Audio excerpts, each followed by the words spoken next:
She pressed herself against the graffiti-covered plexiglass, rain hammering down like the universe itself was trying to drown her. The simple black dress she had bought at a thrift store 3 years ago, the only decent thing she owned, now clung to her thin frame like a second skin of humiliation. Mascara ran in dark rivers down her hollow cheeks, mixing with tears she refused to acknowledge, mixing with rain that tasted like salt and defeat. Across the street, through the floor-to-ceiling windows of Moretti's, the most exclusive restaurant in Manhattan, she could see all of them, her former colleagues from Morrison and Associates, the people who had smiled at her this morning, who had wished her luck before her presentation, now raising crystal champagne flutes in celebration, celebrating her termination, celebrating her destruction. An elderly woman touched her arm and asked if she was all right, but Camille could not answer, could not form words past the stone lodged in her throat. Her phone buzzed again, relentless, cruel. A text from Elena asking how her mother's surgery consultation went, a reminder that she still had not told anyone about the $75,000 she needed to find in the next 2 weeks, or her mother would die on a waiting list. Another buzz, the nursing home demanding payment for the last 3 months, threatening to discharge Rosa Santos if the bill was not settled by Friday. Another notification, her landlord, reminding her that rent was due in 48 hours and her eviction proceedings would begin immediately after. She checked her bank account with trembling fingers, already knowing what she would find. $213, not even enough to feed herself for the week, let alone save anyone. The faded scar on her wrist caught the streetlight, a reminder of the night 6 months after the accident when she had almost given up entirely, when surviving had felt like a punishment rather than a blessing. Her phone buzzed once more. Derek. Her hands went cold. I know where you are. You cannot hide from me forever. I am coming for you. The bus that would take her back to her crumbling studio apartment in the industrial district of Brooklyn would not arrive for another 20 minutes. 20 minutes to stand here, soaked through, shivering, watching the restaurant where she could not afford a glass of water, watching her life dissolve like sugar in rain. Through the golden glow of the window, she could see him. Lucian Moretti. She did not know his name then, did not know that he owned the restaurant, the building, half the block, did not know that he was the devil of Manhattan, the boss of one of the 5 most powerful Mafia families in New York. All she knew was that he was the man who had walked into her conference room 3 hours ago, whispered something to her CEO, and watched without expression as security escorted her out like a criminal. She had seen it happen in slow motion, still could not believe it was real. One moment she was presenting her year-end analysis, the numbers she had triple-checked, the report she had sacrificed sleep and meals and sanity to complete. The next moment, this stranger in a black suit, with storm-gray eyes and a faint scar running from his temple to his cheekbone, was leaning down to whisper in Mr. Morrison's ear. The CEO's face had drained of color. Security appeared at her elbow before she could finish her sentence. Effective immediately, they said. You are terminated for embezzlement of $50,000 from client accounts. Do not return to your desk. We will mail your belongings. Do not contact anyone from this company. No explanation of how the money had supposedly vanished. No chance to defend herself. No severance. No references. Nothing. Just the word embezzlement hanging in the air like a death sentence, destroying 3 years of 18-hour days and skipped meals and perfect performance reviews in a single breath. And when she had tried to ask why, when she had looked directly at the stranger with confusion and desperation and 3 years of exhaustion in her amber eyes, he had simply looked through her as if she were invisible, as if she were nothing, as if she were already dead. The worst part, and there were so many worst parts that she had lost count, was that this morning, before the meeting, he had held the elevator door for her. He had looked at her with those storm-gray eyes, really looked at her, and something in his gaze had made her heart stutter. He had noticed the dark circles under her eyes, and asked if she was all right. He had pressed the button for her floor before she could reach for it. She had actually thought, God, she was so pathetic. She had actually thought that maybe someone finally saw her. Not as the girl who survived the accident that killed her father and brother, not as the woman with the sick mother and the stalker ex-boyfriend and the 3 jobs that still were not enough. Just her, Camille, someone worth noticing. Instead, he had noticed her enough to annihilate her. Now he sat in that restaurant, untouchable, unreachable, a god in his glass temple, and she stood out here in the rain like the nothing he had made her. He raised his glass to someone she could not see, and the light caught his eyes, and for just a moment, just a fraction of a second, he turned and looked directly at her through the window. Their eyes met through the rain and the glass and the impossible distance between their worlds. He did not smile. He did not look away. He simply watched her, the way a predator watches prey. the way a collector watches something he has already decided to acquire. Camille's blood turned to ice. She should run. She should look away. She should do something other than stand there, drowning, while a stranger with storm-gray eyes and a devil's reputation stared at her like he knew every secret she had ever kept. But she could not move, and when the bus finally came, when she finally tore her gaze away and climbed aboard with shaking legs, she could still feel his eyes on her back. She could still feel him watching. What Camille Santos did not know, what she could not possibly know, was that Lucien Moretti had been watching her for 2 years. And tonight, finally, he was done waiting. If this story satisfies your soul, smash that like button and let us know. Share it with someone who loves dark romance as much as you do. And subscribe so you never miss what happens next. Because the devil has found his obsession, and he is not letting go. The bus pulled away from the stop, carrying Camille into the wet Brooklyn night, yet she could not stop trembling, not from the cold, but from that gaze, those storm-gray eyes that still burned on her skin as if he were sitting right beside her. She chose the last seat, pressed herself into the corner by the window, stared at the rain lashing against the glass, trying to convince herself it had all been a coincidence, that the man could not possibly have been looking at her, could not possibly know who she was, could not possibly have any reason to care about an invisible girl like her. But her body knew the truth long before her mind would accept it, because every time she tried to close her eyes, she saw those gray eyes again, not the cold eyes from the boardroom where he destroyed her career, but the morning eyes. The eyes that held the elevator door, the eyes that asked if she was all right, the eyes that looked at her as if she were something worth looking at.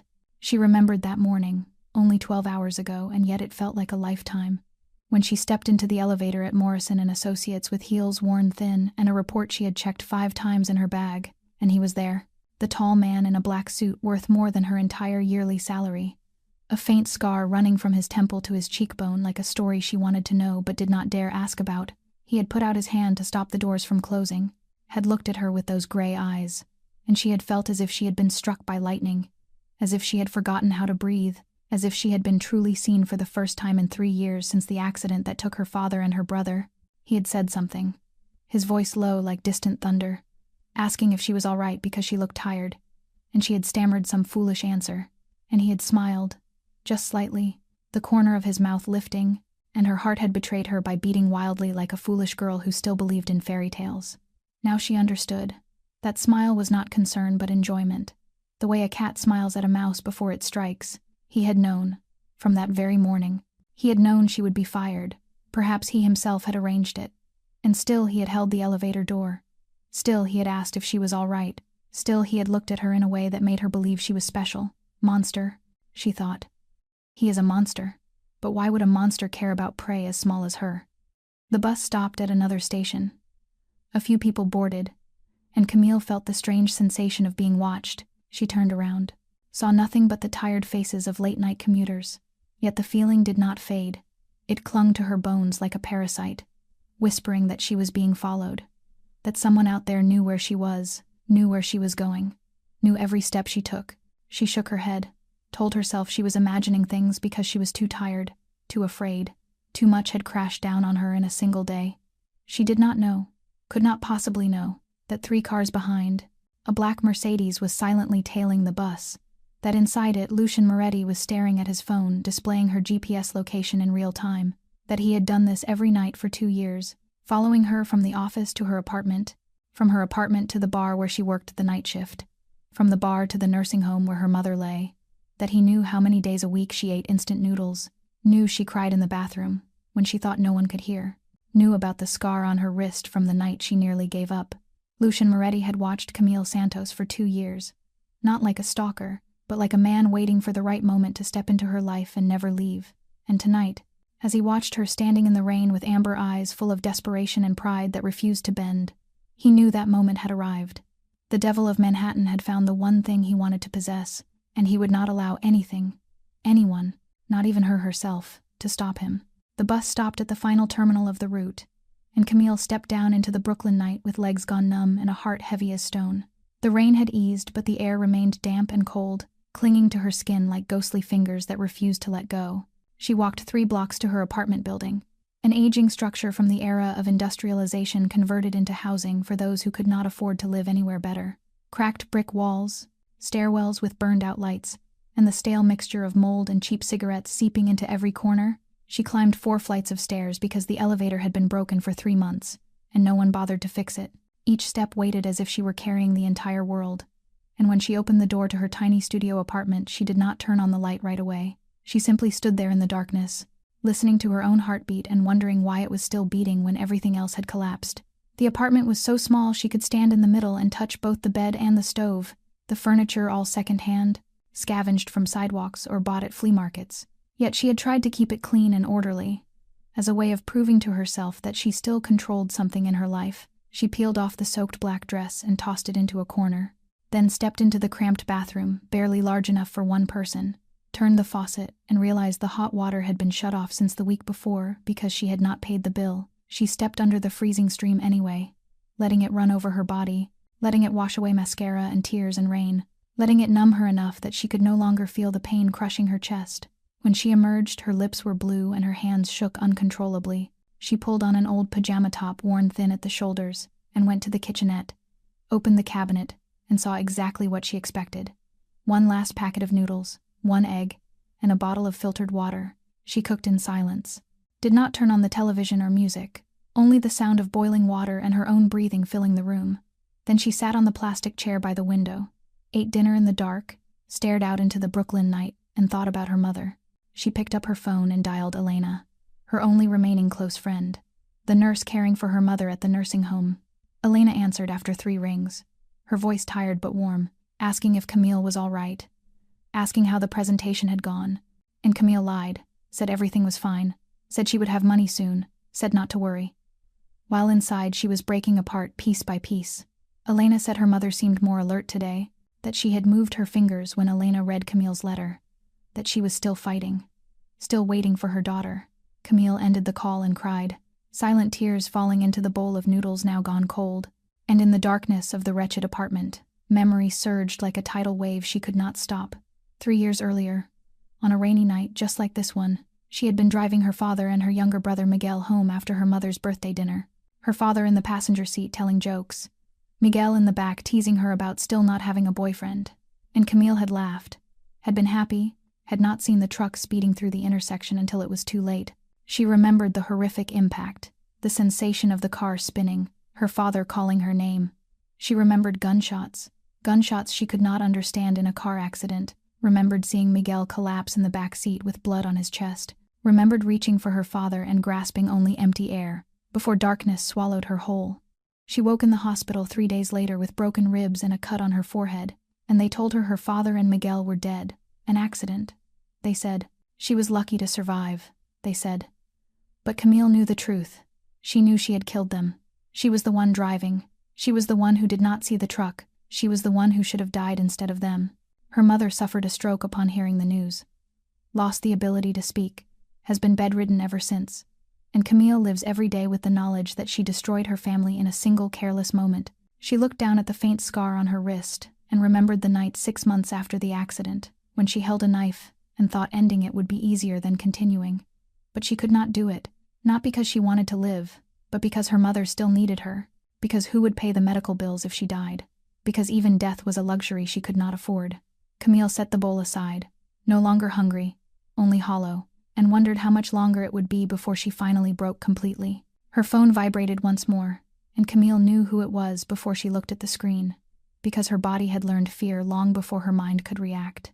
2 years of living with Derek had taught her that. I am downstairs, the message read. I see your lights are off. You think you can hide from me. Camille dropped the phone as if it had burst into flames, her heart slamming wildly against her ribs as she rushed to the window. Crouching behind the old frayed curtain and peering down at the dark street below. He was there, standing beneath the only working street lamp, dirty blonde hair soaked with rain, eyes lifted toward her window with the madness she knew too well. That smile. The smile she once believed was love but was really possession, control, violence disguised. Derek Holloway, the man she had loved when she was too young and too lonely after the accident, the man who promised to take care of her and turned her life into hell for 2 years. The man she had fled 8 months earlier after he nearly killed her in a drunken rage. She stepped back from the window, clamping a hand over her mouth to keep from making a sound, her whole body shaking uncontrollably, and she knew she should call the police. She knew it was the right thing to do, but she also knew it would be useless. Just like every other time, she called anyway, her voice a trembling whisper, telling the dispatcher that her ex-boyfriend was outside her building, that he had beaten her, that she was afraid, and the dispatcher asked whether he was doing anything now, whether he was making direct threats, whether he was trying to break in. And when Camille said no, he was just standing there, just watching. They said there was nothing they could do. Standing in a public place was not a crime. She could apply for a restraining order tomorrow. They said, as if tomorrow were guaranteed to arrive. She hung up and wanted to scream, to smash something.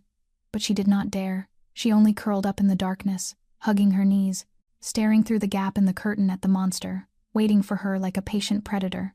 Derek did not move. He simply stood there, occasionally lighting a cigarette, occasionally checking his phone, occasionally looking up at her window with that all-knowing smile that made her want to vomit. And Camille knew he could stand there all night. He had done it before. He would do it again, until she was exhausted, until she made a mistake, until she belonged to him once more. She did not know how much time passed. Perhaps an hour, perhaps 2, when she noticed something different on the street. A sleek black car parked about 50 meters from Derek. A car that did not belong in this neighborhood. Too luxurious, too expensive, too wrong among the crumbling buildings around it. She could not see who was inside because the windows were darkly tinted. But she had the strange sensation that whoever sat inside was watching her. Not Derek, but her. And that feeling was more terrifying than Derek standing below. Then, as if someone had given an order, Derek suddenly turned away, crushed his cigarette underfoot, muttered something she could not hear, and walked off into the darkness, disappearing around the corner as if he had never been there. Camille exhaled but did not dare move, and she watched the black car, waiting for it to leave as well. But it did not. It remained parked, silent and threatening, like a beast guarding its territory. Inside the Mercedes, Lucien Moretti lowered his phone after sending a message to his men. "Handle it. Do not kill him. Not yet." And he looked up at the 4th-floor window where his girl was hiding in the dark, and he knew she would not sleep tonight. He knew she was afraid, and that knowledge made him want to burn this entire city for allowing her to be afraid. Camille did not know when she had finally drifted off. Perhaps her body had surrendered to exhaustion, even as her mind kept screaming warnings. And she woke in darkness to the shrill ringing of her phone beside her ear, the screen lighting up with the name Mr. Patterson, her landlord, and the clock reading 12:37 at night. She answered with a voice hoarse from sleep and tears. And Mr. Patterson's voice came through the line, anxious, confused, with something deeply wrong beneath it. "Camille," he said, "I am at your apartment. The door is wide open. Everything inside is gone. Are you all right? Where are you?" Camille sat bolt upright, her heart racing, looking around her apartment. Everything was still there. The old bed, the small table, the unwashed bowl of noodles in the sink, the wet clothes still in the corner. She was here, sitting on her bed in her apartment. "I am in the apartment," she said, her voice trembling. "I am at home." "What are you talking about?" Silence stretched on the other end. Then Mr. Patterson spoke slowly, as if explaining something to a child. "Camille, I am standing in apartment 412 of my building, 1247 Industrial Court. The apartment you rent. It is empty. The door is open. There is nothing inside." Camille felt as if ice water had been poured down her spine, because she was staring at the apartment number on her own door, 412, and the address she had memorized for 6 months, 1247 Industrial. But she could not remember ever noticing whether it said court or avenue. "Which building are you in?" she asked, her voice strangled. "Industrial Court or Industrial Avenue?" "Court," Mr. Patterson said. 1247 Industrial Court. That is the address on your lease. That is my building." The world tilted beneath Camille's feet, because she knew with absolute certainty, that she was at 1247 Industrial Avenue, not Court, 2 different buildings, 2 blocks apart, and she had lived here for 6 months, paid rent to Mr. Patterson for 6 months, believed this was her home for 6 months, but this was not the apartment she had rented. She had been living in the wrong building for half a year without knowing it. "I will call the police," Mr. Patterson said. "Something is very wrong here. Do not go anywhere." She hung up and sat there, unable to move, unable to think, trying to understand how this could have happened. 6 months ago, she had found the apartment online, had come to see it, had signed the lease with Mr. Patterson right here, in this apartment, had received the keys, had moved in, had lived. But if this was not his building, then who had she signed the lease with? Who had she been paying? Whose apartment had she been living in? The police arrived 20 minutes later. Two tired men with the weary expressions of people who had seen too much strangeness at night. They asked her a series of questions she could not answer. They inspected the apartment, made some phone calls, then returned with information that made Camille feel faint. This apartment, one officer said, belongs to a company called Moretti Holdings. They own the entire building. There is no rental record under your name. No Camille Santos in their system. Legally, you are occupying someone else's property. Moretti. She repeated the name as if it were a foreign language. But inside her mind, the pieces were snapping into place with a terrifying click. Moretti, the name on the luxury restaurant where she had stood in the rain earlier that night. The name she had seen and not noticed. The name of the man with storm-gray eyes who had destroyed her career with a single whisper. The police said they would contact Moretti Holdings in the morning to clarify matters. Said she could stay the night since no one was evicting her. Said she should find another place to live as soon as possible. Then they left, leaving her alone in an apartment that was not hers. In a life coming apart piece by piece, Camille sat in the darkness, staring at the four walls around her, and for the first time wondered who had allowed her to live here, who had paid for her to stay here, who had watched her long enough to know she needed a place to live, and provided it without her ever knowing. And the answer knocked at 2 a.m. The knock echoed through the late night like thunder announcing a storm. Not the hesitant knock of a stranger, nor the frantic pounding of Derek, but a slow, patient knock filled with authority, the knock of someone who knew the door would open, whether the person inside wanted it to or not. Camille rose on trembling legs, gripping the small kitchen knife she had kept close since Derek appeared, and she moved to the door without opening it. Standing there, listening to her own breathing, and to her heart pounding like a war drum. "Who is it?" she asked, her voice trying to sound calm but breaking at the end. "Open the door." "Camille," the voice came from the other side. Low like distant thunder, terrifyingly familiar. The voice she had heard that morning in the elevator when he asked if she was all right. The voice she had not heard that afternoon when he whispered to the chief executive officer and destroyed her life. She knew she should call the police, should scream for help, should do anything other than open the door to the man who had taken everything from her.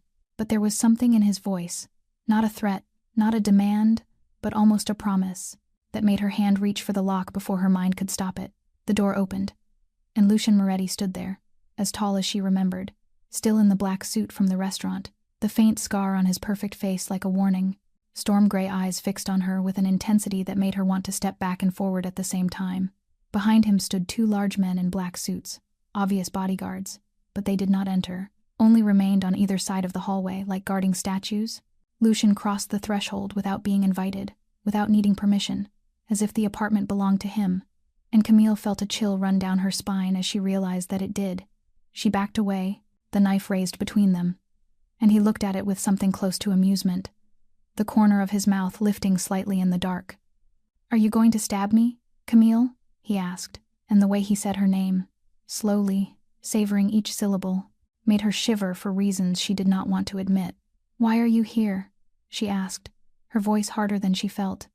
"Why did you fire me? Why am I living in your apartment? What do you want from me?" Lucien closed the door behind him, unhurried, every movement precise and controlled as if he never did anything without purpose. Then he stepped toward her, and she retreated until her back hit the wall, the knife still raised but her hand shaking so badly it was nearly useless.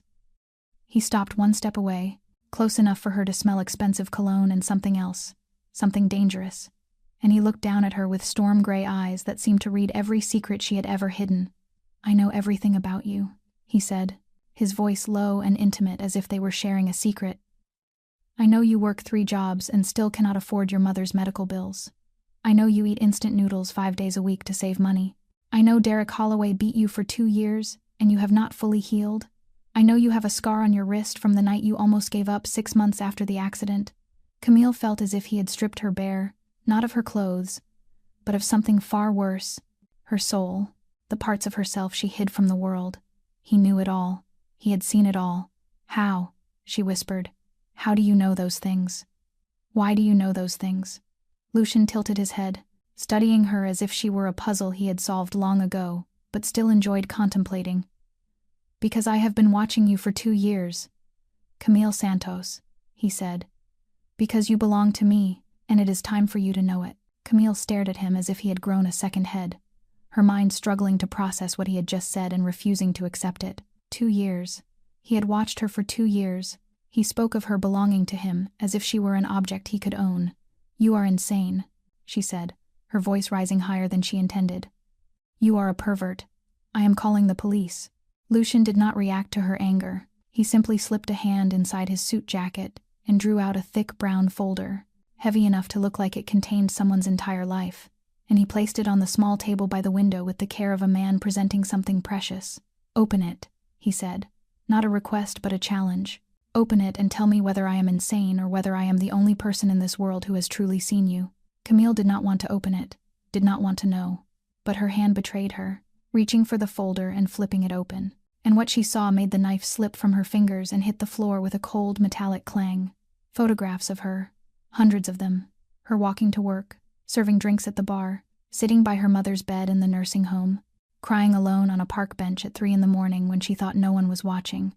Detailed reports of her schedule, every shift, every bus ride, every visit to her mother, her medical records, her mother's records, police reports from the times she called about Derek, a copy of the fake lease agreement she had signed 6 months earlier, and deeper in the folder, the accident report from 3 years ago, photographs from the scene, her father Roberto Santos's name circled in red, handwritten notes in the margins she could not read. 2 years, she whispered, lifting her eyes to him with a look of horror and something else she refused to name. "You did this for 2 years." Lucian stepped closer, and this time she did not retreat, not because she was no longer afraid, but because her legs had simply stopped obeying her. 2 years, 3 months, and 17 days, he said, "since the first night I saw you crying alone in the park at 2 a.m. after your bar shift. You were so thin the wind could have carried you away, so exhausted you could barely stand. Yet the next morning you still went to work, still smiled at customers, still fought as if you had something worth living for." Camille felt tears rise, but she refused to let them fall, refused to let him see her any weaker than he already had. "You are a stalker," she said, her voice shaking but unyielding. "You followed me, photographed me, learned everything about me without my consent. Do you think that is acceptable? Do you think I am supposed to thank you?" Lucian tilted his head, and something shifted in his storm-gray eyes. "Not anger, almost respect, I think," he said slowly. "That you have lived alone for too long, fought alone for too long, and no one, not a single person, has ever protected you." "I do not need anyone to protect me," she cut in. "I can take care of myself." Lucian glanced around the tiny apartment, at the cold bowl of noodles on the table, the wet clothes in the corner, the knife on the floor, then back at her with a look that made her want to shrink and stand taller at the same time. "You are taking care of yourself very well," he said, not mocking yet, not gentle. "Well enough to nearly be thrown out of an apartment that is not yours. Well enough that your ex-boyfriend stands outside your building every night. Well enough that your mother is about to be removed from her nursing home. Well enough that you eat 1 meal a day and believe no one notices." Camille wanted to slap him, to scream in his face, to tell him he had no right to judge her, when he was the one who had taken away the only job keeping her from the edge. But before she could speak, Lucian stepped even closer, close enough that she could feel the heat radiating from him, and he spoke in a low, dangerous voice that sounded like a vow. "I am not a good man, Camille," he said. "I am many things you should be afraid of, but I am the only person in this world who will keep you safe, and it is time for you to stop fighting alone." Camille wanted to laugh in his face, wanted to say she did not need protection from the man who had hunted her like prey, but something in Lucian's eyes stopped her, something dark and heavy, as if he were carrying a secret powerful enough to crush her, if she was not ready. "Why?" she asked instead of the sarcasm she had planned. "Why did you watch me? Why do you care about someone as invisible as me? Why do you know about my family's accident?" Lucian was silent for a long moment, long enough for Camille to think he would not answer. Then he walked to the window and looked out into the Brooklyn night, his back to her as if what he was about to say was too heavy to speak while looking into her eyes, because it was not an accident. He said, his voice low and tight, "And because you are not invisible, Camille, you are Roberto Santos's daughter." The sound of her father's name in his mouth froze her, because he spoke it with familiarity, with weight, as if her father were not just a name in a file but a man he had known. "You knew my father," she said, not as a question but as a realization slowly forming in her mind. "You knew my father and you never told me." Lucian turned back, and for the first time since she had met him, Camille saw something beyond cold control in his storm, gray eyes. She saw pain, She saw guilt. She saw an old fury that had been burning far too long. "Your father worked for my family for 15 years, he said. He was the chief accountant of Moretti Holdings. He knew every number, every transaction, every secret my family wanted hidden from the world." Camille felt as if the floor were giving way beneath her. Because her father was an accountant? She knew that, but her father worked for a small company. Her father was the gentleman who drove her to school every morning and told jokes every night. Her father could not possibly have been connected to the Mafia. "No," she whispered, her voice strangled as if someone were choking her. "You are lying. My father was not. My father would never. Your father was the best man I ever knew." Lucian cut in, his voice unexpectedly soft. "He worked for my family, but he never dirtied his hands. He only kept the books. And he saved my life once when I was young and foolish. He is the reason I am still standing here today." "Then why?" Camille asked, tears beginning to fall despite her efforts to stop them. "Why did he die? Why did Miguel die? Why have I lived with that guilt for 3 years?" Lucian stepped closer, and this time when he spoke, his voice was filled with poison and a promise of violence. "Because he discovered something," he said. "Because he found proof that someone in my family was laundering money for our enemies, betraying the Moretti name, selling secrets to the Volkov family in Russia. And he was going to tell me, he was going to show me everything. But the traitor learned first, and struck first." Camille felt as if she had been stabbed, not with a knife but with a truth sharper than any blade. "That night was not an accident," Lucian continued, each word sounding as if it were tearing him apart from the inside. "The truck was deliberately driven into your car, and when the vehicle stopped, someone came. Someone shot your father and Miguel when Miguel tried to protect him. The police were bought to call it an accident. And you, Camille, you survived only because they thought you were already dead." Camille collapsed, her knees hitting the floor, and she cried, not the silent tears she had shed for 3 years, but a raw sound torn from deep in her chest, the cry of someone finally freed from the prison of guilt she had built for herself. It was not her fault. She did not kill them. She was not a murderer. She was a victim. She and her father and Miguel were all victims. Lucian knelt beside her, and his hand, the hand of the devil of Manhattan, gently lifted her chin and forced her to look into his eyes. "The man who ordered your father's death is still alive," he said, his voice like a sentence being passed. "He is in my family. He is my own blood, and I have spent 2 years gathering proof, 2 years watching you and keeping you safe, while I waited for the moment to make him pay." "My brother," Lucian said. "His name is Dante Moretti, and I will make him pay for every drop of blood he spilled. But I need you, Camille. I need your help to finish this." Camille did not know how long she had been sitting on the floor, her knees soaked with tears, her body trembling like a leaf in a storm. But when she lifted her head and looked at Lucian, when she met the gray eyes waiting for her answer with the patience of a predator, she knew she had only one choice. "I will go with you," she said, her voice hoarse but unyielding. "Not because I trust you, not because I want to be near you, but because I want the man who killed my father to pay. And if you are the only path that leads to that, then I will walk it." Lucian did not smile, did not look triumphant.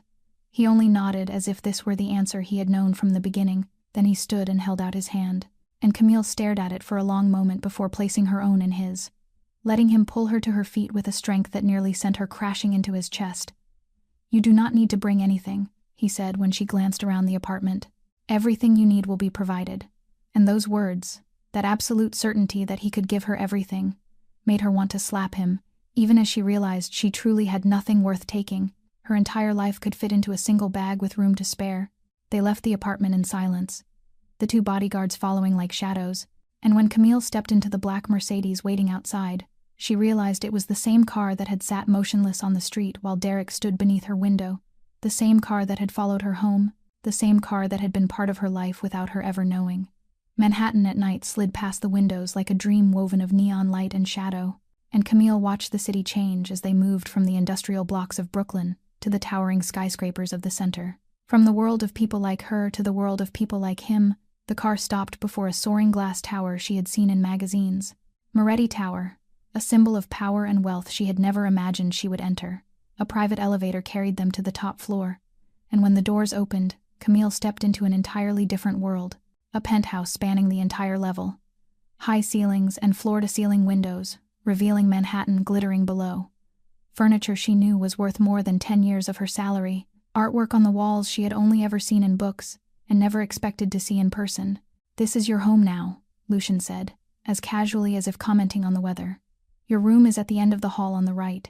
It has a private bathroom and a balcony. If you need anything, tell the staff and they will provide it."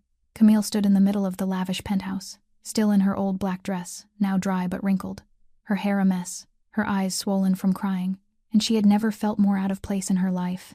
Before she could move toward her room, Lucian took her hand, not rough yet not gentle, forcing her to turn and face him. "There are rules," he said, his voice no longer that of the man who had knelt beside her while she cried, but the voice of a Mafia boss laying down terms. "You are here under my protection. No one is allowed to touch you. But you may not leave without my permission. You may not contact anyone outside the list I approve. And most importantly, in public, you are my girlfriend." Camille yanked her hand away as if burned, her voice sharp despite the chaos inside her. "I am not your toy," she said. "I am not a puppet for you to control." Lucian tilted his head, and there was something in his gaze. Perhaps amusement, perhaps respect, perhaps something more dangerous she did not dare name. "You are not a puppet," he said slowly. "You are bait. And for Dante to believe you matter to me, for him to expose himself, you need to play my lover in front of everyone. And when it is just the two of us?" Camille asked, her voice openly challenging. Lucian smiled for the first time that night, a smile that did not reach his eyes. The smile of a predator who had waited far too long. "When it is just the two of us," he said. "You may hate me as much as you like, but you will still be here, in my house, under my protection, until I decide you may leave." The room Lucian had given her was larger than the apartment she had lived in for the past 6 months. A king-sized bed with sheets soft as clouds, a marble bathroom with a shower offering more settings than she knew how to use, an empty wardrobe waiting to be filled with things that did not belong to her. Camille lay on the bed, staring up at the soaring ceiling, unable to sleep, not because the bed was uncomfortable, but because her mind was spinning with everything that had happened in less than 24 hours. That morning she had been an accountant preparing for a presentation. Now she was the fake girlfriend of a Mafia boss hiding in his penthouse.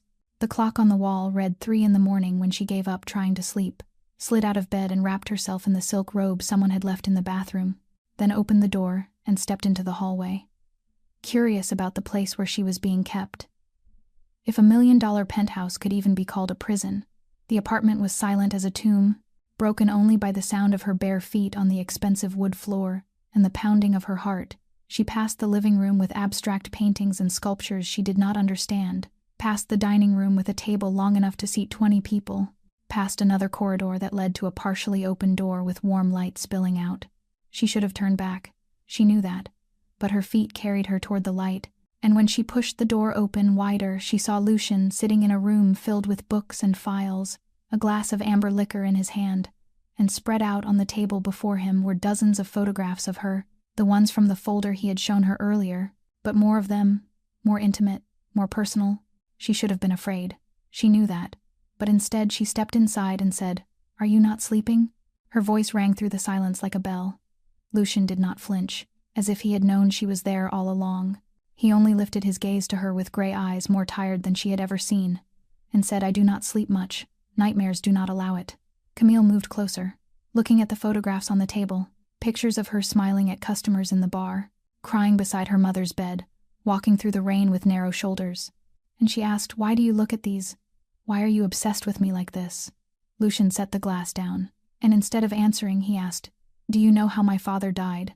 Camille shook her head, and Lucian stared into the empty space as if looking into the past, his voice low and distant as though the story had been eating him alive for years. "My father was killed when I was 25, he said, "shot in front of me by an enemy we never saw coming. I held him in my arms and watched him die, and I swore on his blood that I would find the traitor and make him pay." Camille felt something tighten in her chest, because she understood that pain. She had lived with it, and for the first time she saw Lucian not as a terrifying watcher, but as a man who had lost too much. "But you found Dante," she said softly. "You know he is the traitor." Lucian looked at her, and in the yellow light of the room, his gray eyes were no longer cold. They were full of storms that had never cleared. "I know," he said. "But knowing and proving are two different things, and to get proof I need someone who will draw him out. I need someone he believes is my weakness." "So you chose me," Camille said. "Not a question." Lucian stood and stepped closer, closer than she should have allowed, and when he spoke his breath was warm on her skin. "I did not choose you," he said, his voice like a confession of the greatest sin of his life. "You chose me. From the first night I saw you, you took something from me that I did not know I still had, and I tried to stay away, tried to protect you from the shadows. But I could not. I was not strong enough. Camille could not breathe, could not move, and when Lucian lifted his hand and brushed her cheek as lightly as a butterfly's wing, she knew she was falling into something more dangerous than anything Derek had ever done to her, because Derek had made her afraid. But Lucian made her forget how to be afraid. 2 days later, Camille stood before the mirror in the room that had begun to feel strangely familiar. Staring at the woman reflected back at her whom she barely recognized, the deep red dress clinging to her body as if it had been made for her alone, which perhaps it had been, since Lucian had someone take her measurements on the very first day. Her hair styled into soft waves spilling over her shoulders. Her makeup subtle yet deliberate, just enough to highlight the amber eyes. Lucian never seemed able to stop watching. Tonight was the night she would be introduced to the world as Lucian Moretti's girlfriend. Tonight was the night she would come face to face with her father's killer and smile as if she knew nothing. Lucian waited for her in the living room, and when she stepped out, he stood motionless for a long moment, storm gray eyes traveling slowly from head to toe with an intensity that made her want to wrap herself in a blanket. "You look," he paused, as if searching for the right word. "You look like you belong here."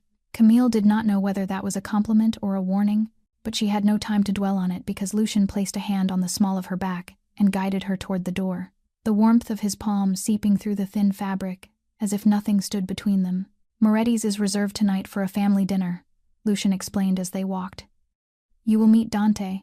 You will meet Marco Benedetti, the family advisor. You will meet people who could kill you without blinking if they discover who you are, and you need to play your role perfectly." Camille nodded, her throat dry and bitter. And when the car stopped in front of the restaurant she had stood outside in the rain only nights earlier, staring in like an outsider, she drew a deep breath and let Lucian lead her inside as if she had been born for this world. The restaurant was even more opulent than she had imagined. Candlelight flickering, soft jazz drifting through the air, and a group of people seated around the largest table at the center, all of them turning to look as Lucian and Camille entered. She felt their gazes like knives, assessing, dissecting, searching for weakness, but she kept her chin high and walked with a confidence she did not feel. Then she saw him. Dante Moretti rising to his feet first, a few years younger than Lucian, handsome in a more approachable way, with a broad smile and green eyes instead of storm gray, yet there was something in that smile, something too perfect, too practiced, that made Camille's survival instincts scream. "Brother," Dante said warmly, like honey poured over steel. "So you finally bring a woman home. I was starting to think you would die alone." Lucian did not smile, his hand tightening around Camille's waist as if afraid she might vanish. "Dante, this is Camille," he said, his voice devoid of warmth for his brother. "Camille, this is Dante, my brother." Dante stepped closer, too close, and took Camille's hand, lifting it to his lips in an old-world gesture. But his mouth lingered on her skin a moment too long. And when he looked up, his green eyes held something cold beneath the friendly surface. "A pleasure to meet the woman who conquered my brother's iron heart," Dante said, his fingers tightening around hers just enough to hurt, just enough to warn. "I hope you last longer than the others." Before Camille could react, Lucian pulled her hand free, his body moving between her and his brother like a wall. And when he spoke, his voice was so cold, the air in the room seemed to freeze. "She will stay," Lucian said slowly, each word a threat. "Forever. And anyone who thinks otherwise will answer to me." Dante lifted his hands in mock surrender, the smile still on his lips but no longer reaching his eyes. And as he turned away, Camille caught the look he gave her over his shoulder, no longer friendly, the look of a man who had recognized a threat and was already calculating how to eliminate it. Throughout the dinner, Camille smiled at the right moments, spoke when appropriate, played the perfect girlfriend, while inside she memorized every gesture Dante made, every glance he stole when he thought no one noticed, every double-edged comment he planted in the conversation, and she knew one thing with absolute certainty. This was the man who had killed her father, and she would not rest until he paid for it. They returned to the penthouse in silence, Camille still trembling from the dinner, not from fear but from the fury boiling inside her each time she thought of Dante's false smile, of the way he looked at her as if she were nothing more than a minor obstacle to be removed. Lucian led her into the study, the room where she had found him staring at photographs of her on that first night, and he closed the door behind them with a gravity that told Camille whatever came next would change everything. "Are you ready to see the truth?"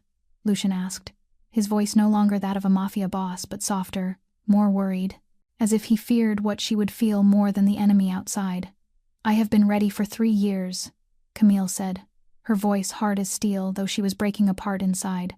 "Show me." Lucian nodded and moved to a safe hidden behind a painting on the wall, opening it with a code and his fingerprint, then pulling out a box filled with documents, photographs, audio recordings, and things Camille knew would haunt her for the rest of her life. He spread everything across the table before her, and Camille began to read, page by page, line by line, the dark truth unfolding before her like a nightmare she could not wake from. Dante Moretti had begun laundering money for the Volkov family 5 years earlier, enormous sums flowing through shell companies, transactions disguised as legitimate investments. And her father, Roberto Santos, had been the first to detect the irregularities in the books. Camille saw copies of her father's notes, the familiar handwriting she had not seen in 3 years, numbers circled, questions scribbled in the margins, deductions that slowly led to the horrifying conclusion that the boss's younger brother was betraying the family. Then she saw it, the recording of a phone call between Dante and Viktor Volkov, captured 3 days before the accident, and Lucian played it, Dante's voice filling the silent room like a death knell. "Roberto knows too much," Dante said on the recording, cold and indifferent as if discussing the weather. "He plans to tell Lucian. I need him gone, permanently." Volkov's voice replied in a thick Russian accent. "It will be done. A car accident. No one will suspect. But the price will be higher." Dante laughed, a sound that made Camille want to vomit. "Money is not a problem. Just make sure Roberto Santos is dead before he opens his mouth." Camille did not realize she was crying until a tear fell onto the page, blurring her father's handwriting, and she cried, not the silent tears she had shed for 3 years, but a sob torn from deep within her chest. The cry of someone who had finally seen the true face of the enemy, the cry of someone finally freed from the guilt she had carried for 3 years. Her father had not died because she was a bad driver. Miguel had not died because she failed to react in time. They died because Dante Moretti was a cowardly traitor, unwilling to face the consequences of his crimes. And he had slaughtered her family to keep his secret. Camille collapsed, her knees hitting the floor, and she cried as if 3 years of suffering were pouring out all at once. She cried for her father, for Miguel, for her mother lying bedridden and unaware of the truth, for herself who had lived in a false hell of guilt. Then arms wrapped around her, strong and warm, and Lucian pulled her against him, saying nothing, offering no hollow comfort, simply holding her, letting her cry into his chest, letting her strike his shoulder, letting her release every ounce of pain she had suppressed for too long. "I will kill him," Camille whispered into his shirt, her voice shattered but resolute. "I will kill Dante with my own hands." Lucian held her tighter, and when he spoke, his words sounded like the most sacred oath she had ever heard. "We will make him pay together," he said. "For your father, for Miguel, for everyone he has harmed. Dante will not escape. I swear it on my life." Camille did not know how long she had lain in Lucian's arms, but when she finally lifted her head, her eyes swollen and her throat raw, the pale light of morning had begun to filter through the windows of the study, and she realized they had been sitting on the floor all night, that he had held her through the hours she cried and the hours she slipped into exhausted sleep. She should have felt ashamed, should have pulled away, should have placed distance between them, but she did not, because for the first time in 3 years, she felt that someone was truly with her, not out of pity, not out of obligation, but because they shared the same enemy. "The plan," she said, her voice hoarse. "You said you have a plan? Tell me." Lucian studied her for a long moment as if weighing whether she was strong enough to hear it. Then he nodded and began to explain. "Dante is preparing for a major meeting with Viktor Volkov within 5 days, Lucian said. "The final transaction before he has enough money and power to overthrow me, and he needs everything to go perfectly. But if he is distracted, if he believes there is a threat that must be eliminated before that meeting, he will act hastily and make a mistake." "You want to use me as bait," Camille said. "Not a question. You want Dante to believe I am your weakness and attack me." Lucian did not look away, did not soften the truth. He met her gaze and said, "Dante saw how I protected you last night. He knows you matter to me, and he will want you removed before he moves against me. That is how he operates. He destroys what others love before he destroys them. He did that to your father." Camille swallowed, knowing she should be afraid, should refuse, should run. But when she thought of her father, of Miguel, of her mother lying helpless because of this man, she felt only a resolve harder than any fear. "I will do it," she said. "For my father, for Miguel, for everyone Dante has harmed, I will be your bait. Lucian lifted a hand to her cheek, and something softened in his usually cold gray eyes. You will not be alone, he said. You will be monitored at all times. Marco will never take his eyes off you. And I will be closer than you think. But first, you need to learn how to protect yourself. That day, and the 3 that followed, Camille was trained by Lucian's best people. Not to become a warrior, but to become a survivor. She learned how to break holds, how to use her body weight against a larger attacker, how to find weaknesses and strike them, how to run when necessary, and how to fight when there was no other choice.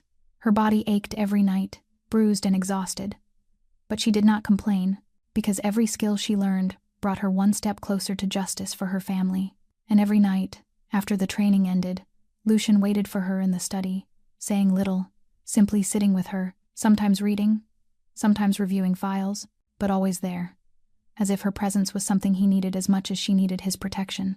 On the 4th day of training, Camille made a mistake. She twisted the wrong way while trying to break free from a hold from behind, and the instructor's elbow struck her face. Unintentional, but hard enough to send her crashing to the floor with blood spilling from a split lip, and her left wrist bent at a painfully unnatural angle. Lucian appeared as if he had been watching the entire time, and perhaps he truly had, because he was at her side before she could even blink, his gray eyes darkening with a fury so sharp it made the instructor retreat 3 steps. Out! Everyone out! Lucian said, not loudly but with a danger that cleared the room within 10 seconds, and then it was just Camille and him, her sitting on the floor with blood on her mouth and him kneeling beside her with a first aid kit someone had left behind. I am fine, Camille said, even though her head was spinning. It is just a scratch. Lucian did not answer. He only lifted her chin gently, turning her face toward the light to examine the injury, and the focus on his face, the care in every movement, made Camille forget how to breathe. He wiped the blood from her lip with a damp gauze pad, so gently she barely felt it. Then he examined her wrist, turning it carefully, and when her sleeve slipped back, the faint scar on her wrist was exposed under the lights. The scar she had hidden for 3 years. The scar from the night she nearly gave up everything. Camille jerked her hand back on instinct, wanting to hide it, to conceal the proof of that weakness. But Lucian held her wrist, not forcefully, just enough to stop her from fleeing, and he looked at the scar with eyes that held no judgment, no pity, only a deep pain as if the scar were on his own skin instead of hers. I know about that night, he said, his voice low and intimate. 6 months after the accident, you stood in the bathroom of your old apartment at 3 a.m. with a knife in your hand. You cut once. Not deep enough to die, but deep enough to see blood. And then you stopped. Camille felt tears rise even though she did not want to cry, because no one knew about that night. No one knew how weak she had been, how alone, how close she had come to giving up. How do you know? She whispered, her voice breaking. Because I was standing outside your apartment window that night, Lucian said. Because I saw your shadow in the bathroom. Saw the knife in your hand, and I almost broke down the door, almost revealed myself before it was time. But then you stopped. You put the knife down. You bandaged your wrist and stepped out of the bathroom. And I knew, from that moment on, that you were stronger than anyone I had ever met. He lifted her wrist, and the next thing Camille felt was his lips against the scar, a kiss light as a butterfly's wing, reverent like a prayer, and she thought her heart might explode right there. Lucian lifted his head, and his gray eyes were no longer a storm but a flame. He leaned in toward her, his mouth only centimeters from hers, his breath warm on her skin, and Camille closed her eyes, waiting, wanting this more than anything she had ever wanted, even though she knew it was dangerous, knew he was dangerous, knew everything about them was dangerous. Then the door burst open and Marco Benedetti rushed in, his face pale as if he had seen a ghost, his urgent voice cutting through the moment like ice water. "Boss," he said, breathless. "Dante is moving sooner than expected. The meeting with Volkov has been moved up to tomorrow night. We are out of time." Lucian rose immediately, the devil of Manhattan returning with eyes cold as ice and a body taut as a drawn wire. And when he looked down at Camille, still on the floor with a swollen lip and the wrist he had just kissed, she saw the battle in his eyes, between the man who wanted to stay with her and the Mafia boss who had to protect his empire. "Get some rest," he said tightly. "You will need all your strength tomorrow night." And then he was gone, leaving her sitting there with her heart racing and the kiss that never happened burning on her lips like a promise of what might be. The Moretti estate on Long Island gleamed like a palace in the night, crystal chandeliers illuminating vast rooms where the most powerful figures in New York sipped their drinks and exchanged secrets capable of killing. and Camille stood among them in the silver gown Lucian had chosen for her, a tiny recording device hidden inside her earring. Feeling like a lamb walking through a den of wolves. The plan was simple. Lucian would deliberately leave her side to meet a business associate, creating an opening for Dante to approach, and Camille would lure him into saying things he should never say while recording everything. Marco and his team would watch from a distance, ready to intervene if necessary, but plans rarely unfold as intended, and Camille had learned that the hardest way. Lucian squeezed her hand once before leaving, gray eyes filled with worry he tried to conceal. And then she was alone among dangerous strangers, her heart racing while her face remained calm as still water. She did not wait long. Dante appeared as if he had been waiting for this exact moment, a charming smile spreading across his lips as he offered her a glass of champagne she did not drink. "Did my brother abandon you all alone?" Dante said, his voice like honey laced with poison. How pitiful. Lucian never did know how to treat women. Camille smiled, playing the naive girl drawn in by the charming younger brother, and she let Dante lead her onto a quiet balcony overlooking the dark garden. Let him stand too close. Let him believe he was in control. "Do you know who I am?" Dante asked, tilting his head as the friendliness in his gaze cooled. "Do you know what my family does?" "I know you are Lucian's brother," Camille said, letting her voice tremble just enough for him to believe she was afraid. "I know he is powerful, but I do not ask many questions." Dante laughed, a sound that brought back the recording of her father's death. And she had to restrain herself from grabbing his throat right there. "You should ask," Dante said, leaning closer. "You should know what Lucian has done to the women before you. You should know why they disappeared." Camille allowed real fear to surface on her face. Not fear of Lucian, but of the man standing before her, and she asked in a shaking voice, "What are you trying to tell me?" But before Dante could answer, he stopped, his eyes sharpening, and his hand suddenly seized her wrist, turning her earring toward the light. "Interesting," he said, his voice no longer pretending sweetness. "A recording device in your earring. Lucian trained you well, but not well enough." Camille tried to pull free, but Dante was stronger. He dragged her toward him, and from the darkness of the garden, another man stepped forward, tall, with silver hair and eyes as cold as ice, his thick Russian accent cutting through the air as he spoke. "This is the girl you told me about, Roberto's daughter, Victor Volkov." Camille realized with a chill racing down her spine. The man who had ordered the deaths of her father and Miguel stood before her now with a predator's smile. "You are beautiful," Victor said, stepping closer and gripping her chin, turning her face as if appraising merchandise. "You resemble your mother. It is a shame you will die like your father." Camille tried to scream, but Dante's hand clamped over her mouth. She felt a needle pierce her neck, sedative flooding her veins, the world beginning to blur, and the last thing she heard before darkness swallowed her was Dante's satisfied voice. "Take her to the warehouse. We have bait to lure my brother out." Lucian knew something was wrong the instant he returned to the balcony and found it empty, his heart freezing inside his chest even as his exterior remained hard as stone, and he called Marco through the earpiece with a voice cold as ice. "Where is she? Why has no one reported her position?"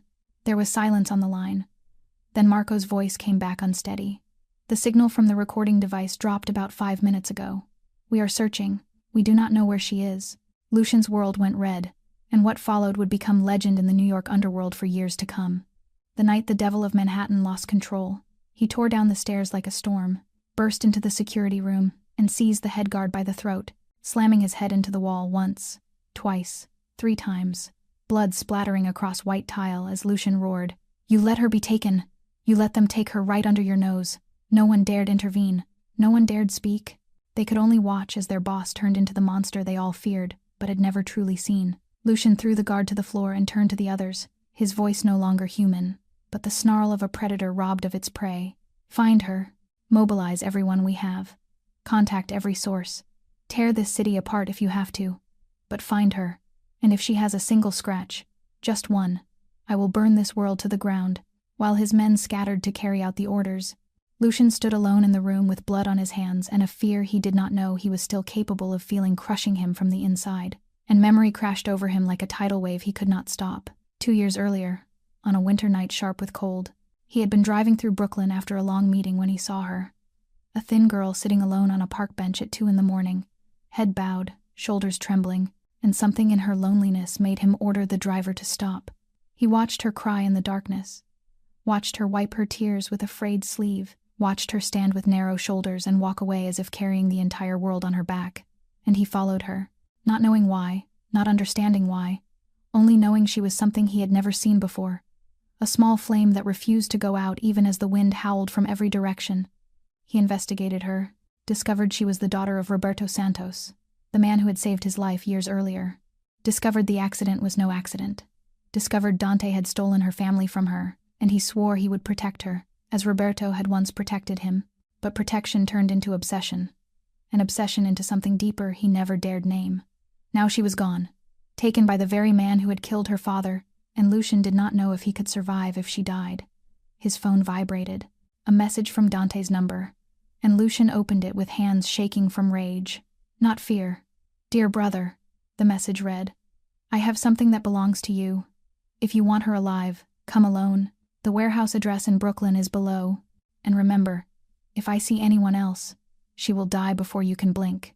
Lucian stared at the address, and the devil inside him smiled, because Dante believed he was setting a trap, but his brother did not know that no trap could ever hold a devil who was hunting for his soul. Camille woke in darkness with a headache splitting her skull, and the metallic taste of blood in her mouth, her eyes taking a few seconds to adjust to the dim light cast by a single bulb swaying from the ceiling of the abandoned warehouse.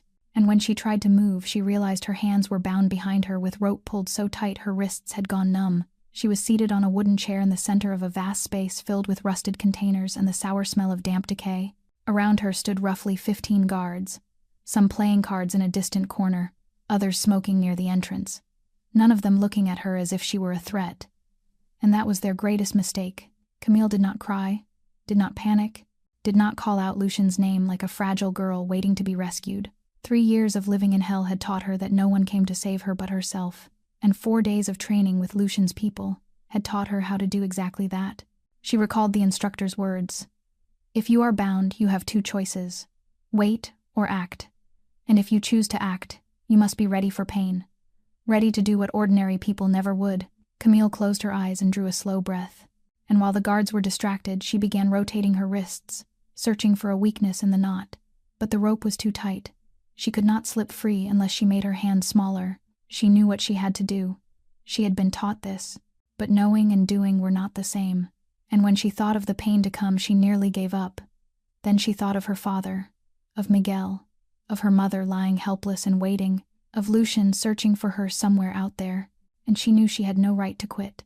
She clenched her teeth, positioned her thumb just so, and with one sharp, decisive motion, she dislocated it. Pain tore through her like a tidal wave, but she did not scream. She bit her lip until it bled and swallowed the sound. Tears streamed down her face, but she made no noise. With her thumb dislocated, her hand was just small enough to slide through the knot, and within a minute that felt endless, she was free, her hand still hidden behind her back so the guards would not notice. She scanned the room and assessed the situation. One of the nearest guards was dozing against a wooden crate, his phone visible in his pocket, and Camille knew she had only one chance. She waited, patient as Lucian had waited for 2 years, until the guard sank deeper into sleep and the others were absorbed in their card game. Then she moved, slowly, centimeter by centimeter, until she was close enough to slip the phone from his pocket without waking him. Her heart hammered as she unlocked it. Lucian had forced her to memorize Marco's number for emergencies, and she typed the message one-handed with her dislocated thumb screaming in pain. Brooklyn warehouse. Address on the sign outside the window. 15 to 20 men. Dante and Volkov waiting for Lucian. "This is a trap." She sent the message and erased every trace, returned the phone to its place, and slid back into position, hiding her hands as if still bound, and she waited, because she had done her part. Now she only needed to survive long enough for Lucian to arrive. And if she had to die tonight, she would die knowing she had fought. She had not given up. She had been someone her father would have been proud of. Lucian arrived at the warehouse alone, exactly as Dante had demanded. Stepping out of the car with the terrifying calm of a man who had nothing left to lose, storm-gray eyes sweeping over the crumbling structure before him. And he knew it was a trap. He knew Dante intended to kill him tonight. But he did not care, because Camille was inside, and he would walk through hell itself to bring her back.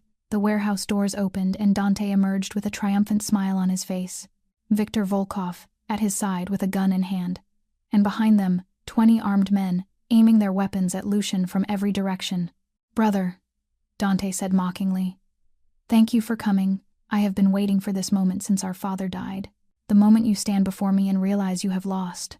Lucian did not look at Dante. He searched the space for Camille, and when he did not see her, the fury inside him ignited like fire. "Where is she?" he demanded, his voice the growl of a beast. "If you have hurt her, I will tear you apart with my bare hands." Dante laughed, the sound echoing through the warehouse like the cry of a carrion bird. "She is inside, still alive. For now, but that depends on whether you die obediently. If you die quickly, I will let her die without pain. But if you resist, Victor here enjoys working with women." Victor smiled, the same smile that had killed Roberto and Miguel, the smile of a monster, and every muscle in Lucian's body coiled to rip him apart. "How stupid do you think I am?" Lucian said slowly. "Do you think I came here without a plan?" Dante frowned, his smile faltering. "You came alone. I watched. No one followed you." Lucian smiled for the first time that night, a smile cold as ice and sharp as a blade. "I do not need anyone to follow me," he said, "because my people were already here." As if on cue, the warehouse lights blazed on, and from every direction, from above, from behind the rusted containers, from every entrance, Marco's men emerged with weapons trained on Dante and his soldiers, twice the number, twice the firepower. And Dante stood frozen, his face drained white, as if he had seen a ghost. "Impossible," he whispered. "How did you know? How did you know this address before I sent the message?" Marco stepped out of the shadows, phone in hand, and said calmly, as if reporting the weather, "The boss's girl sent me a message 20 minutes ago. The address, the number of enemies, everything." She freed herself and saved herself. Before we even arrived, Lucian felt his heart swell with pride and a fierce, aching love. She had done it. She had saved herself. She was stronger than anyone he had ever known. Dante tried to run, but Marco's men locked him down. Victor raised his gun, but a single shot from nowhere knocked it from his hand. And in less than a minute, every enemy Lucian had was on their knees with their hands cuffed behind them. "You cannot do this," Dante screamed. "I am your brother. I am your blood." Lucian walked closer, knelt until he was eye level with Dante, and when he spoke, his voice was colder than any winter. "You stopped being my brother the moment you ordered the death of Roberto Santos," he said. "The moment you killed the father of the woman I love. You died to me, and now you will die to the world." Lucian stood and turned his back on Dante's screams, on Victor's Russian curses, on 20 trembling men waiting for their fate, and he ran into the warehouse, past rusted containers, following the sound of his own heart calling her name. "Camille, Camille, Camille." Lucian found her at the back of the warehouse, sitting on the cold concrete behind a rusted container, her silver dress torn, her hair a tangled mess, dried blood on her lip, and her left hand clutching her right where her thumb was swollen and bruised. But she was alive. She was breathing. She was here. And Lucian felt as though his soul had just been handed back to him. "Camille." He said her name like a prayer, like the first breath after nearly drowning, and she looked up, amber eyes exhausted yet still burning with a fire that refused to die. And she smiled, a small trembling smile but real. "You came," she said hoarsely. "I knew you would." Lucian did not remember moving, but the next moment he was beside her, kneeling on the filthy floor, without caring about his expensive suit, pulling her into his arms with the force of a man who had nearly lost the most precious thing in his life. He held her so tightly she could barely breathe, his face buried in her hair, and Camille felt him shaking, the devil of Manhattan trembling in her arms like a frightened child. And she held him back, her uninjured hand stroking his back, whispering that she was all right, that she was still here, that she was not going anywhere. "Never scare me like that again," Lucian said into her hair, his voice breaking in a way she had never heard. "I thought I was going to lose you. I thought I was too late. I thought Dante had killed you like he killed your father, and I would never forgive myself."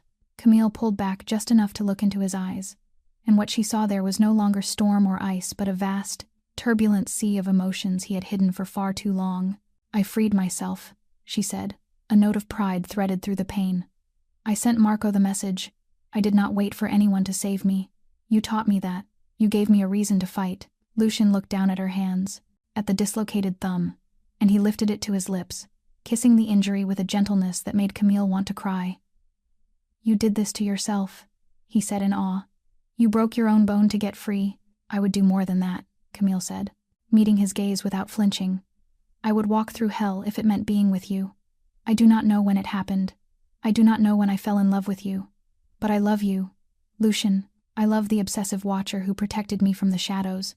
I love the devil who showed me I am stronger than I ever believed." Lucian looked at her as if she had given him the entire universe, and when he spoke, his voice carried the most sacred vow he had ever made. "I love you," he said.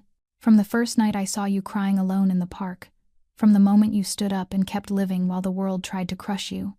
I have loved you in a way I did not know I was capable of loving. You are the only thing I want that I cannot steal, the only thing I need that I cannot buy. You are everything, Camille. You are my everything." Then he kissed her. Not a gentle, cinematic kiss, but the kiss of a man who had nearly lost the love of his life, possessive and desperate and painful and joyous all at once. He kissed her as if she were air and he had been drowning, as if she were light and he had lived in darkness too long, and Camille kissed him back with everything she had, caring nothing for split lips or the taste of blood or a broken thumb, caring only for the man holding her as if she were the most precious thing in the world. When they finally pulled apart, they were both breathless, and Lucian rested his forehead against hers, gray eyes now warm in a way she had never seen. "Let us go home," he said softly. "To our home." 3 months later, Camille stood by the penthouse window, looking out at Manhattan wrapped in rain, water streaming down the glass like narrow rivers, and she remembered the rainy night 3 months earlier, when she had stood beneath a bus stop with $213 in her account, and the entire world collapsing at her feet. She remembered the thin girl in the worn black dress staring into Moretti's restaurant like an outsider, and she wondered whether that girl would ever have believed that 3 months later she would be standing here, in the penthouse of the man who had watched her for 2 years, with a gleaming amber ring on her left ring finger. Dante Moretti was sitting in prison awaiting trial with a list of charges so long he would never see free sunlight again. Viktor Volkov had been deported back to Russia and handed over to enemies even more dangerous than Lucian, and the Moretti family had been purged. Lucian had also ensured that every document proving the embezzlement frame-up was released to the press and the authorities. The charges against Camille were dropped, and her professional reputation was fully restored, proving to the world that she had been innocent all along. Though she could have returned to finance with her head held high, she chose a different dream. Santos Bakery had reopened, not the old cramped shop but a new, brighter, more beautiful one, with her father's name engraved proudly on the sign.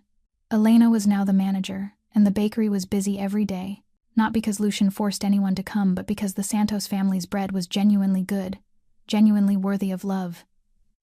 Even the mystery of her apartment had been solved. Camille learned that Mr. Patterson was merely an actor hired to ensure she had a safe place to live. The rent checks she had struggled to pay for 6 months had never been cashed by a landlord. Instead, Lucian had secretly deposited every single cent into a savings account in Rosa Santos's name, building a safety net for them long before Camille even knew who he was. Her mother's surgery had been a success. The operation Camille had believed 3 months earlier she would never be able to afford, and though Rosa Santos still could not speak, she could move her hands, could smile when Camille visited, could cry when Camille told her the truth about the deaths of her husband and son, that it was not Camille's fault, that they had been vindicated, that the murderer had paid the price. Derek Holloway had vanished from her life forever. Camille did not ask Lucian what he had done to him. She did not want to know. She only knew she no longer lived in fear when night fell, no longer checked the locks 10 times before sleeping, no longer kept a knife beside her bed. She heard familiar footsteps behind her, then strong arms wrapped around her waist from behind. Lucian's warmth surrounding her like the safest blanket in the world, his chin resting on her shoulder as they looked out at the rain together. "What are you thinking about?" he asked softly near her ear. "I am thinking about the night you found me," Camille said. "The night I stood in the rain and thought my life was over. I did not know it was only beginning." Lucian held her tighter, and she felt his kiss press into her hair. Gentle and reverent as always. "I will watch you for the rest of my life," he said, half joking and half serious. "I will never stop looking at you, never stop protecting you, never stop loving you." Camille turned in his arms, placed her hand over his chest where his heart was beating, and smiled, the smile of a woman who had walked through hell and found heaven in the most unexpected place. "I know," she said, "and I will let you do that, because I will never stop loving you either. Lucian Moretti, my devil." Lucian kissed her there by the window with the rain as their backdrop, and Camille thought that 3 months earlier she had lost everything, her job, her home, her hope, yet she had found something far more precious. She had found the truth, found justice for her father and Miguel, found love where she never expected it, found herself in a strength she never knew she possessed. The rain continued to fall outside the window, but Camille was no longer afraid of the rain, because she no longer stood alone beneath a bus stop waiting for a better life. She had found it. Right here, in the arms of the man who loved her in a way that was obsessive and dangerous and perfect. And when Lucian asked if she had any regrets, she only smiled and said, "I am home now. I am finally home." The story of Camille and Lucian reminds us that sometimes the darkest moments in life are the beginning of the most beautiful things. That true strength comes from never giving up no matter how difficult the circumstances. That love can come from the most unexpected places and heal the deepest wounds. And that each of us deserves to be loved, to be protected, to be truly seen for who we are. If this story touched your heart, please subscribe to our channel, like and share this video, so we can continue bringing you meaningful stories every day. How did this story make you feel? Did it remind you of something in your own life? Share your thoughts in the comments below. We truly want to hear what is in your heart. Thank you for watching this video until the end. We wish all of you watching good health, a joyful life, and peace of mind every single day. Goodbye, and we will see you again in the next video.